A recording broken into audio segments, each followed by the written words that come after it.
lend thy hand, and pluck my magic garment from me. You have often begun to tell me that I have stop. You left me to a bootless inquisition, including the stay, not joking. Hours now come. The very minute bids thee ope thine ear. Obey and be attentive.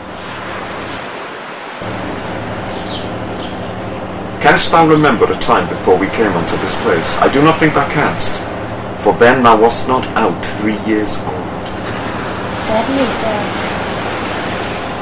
By what? It is far off, and rather like a dream than an assurance. Had I not once 4 or 5 women attended me? Thou hadst, and more, Miranda. But how is it this lives in thy mind? What seest thou else in the dark backward of the bosom of time?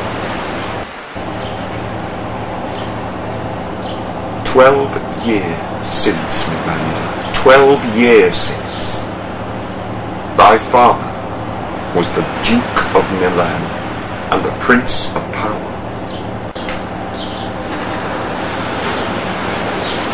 My brother and thy uncle, called Antonio.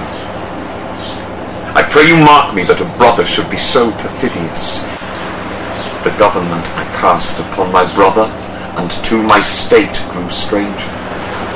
Being transported and wrapped in secret studies, he was the ivy which did hide my princely trunk and sucked my verdure out on't. I, thus neglecting worldly ends, all dedicated to closeness and the bettering of my mind, in my false brother awaked an evil nature. To credit his own lie, he did believe he was indeed the Duke. It will be absolute Milan. Me, poor man, my library was dukedom large enough. Did Antonio open the gates of Milan, and the ministers chosen for the event hurried thence me and thy crying self. And now, I pray you, sir, still it is beating in my mind your reason for raising this season. No, thus far forth.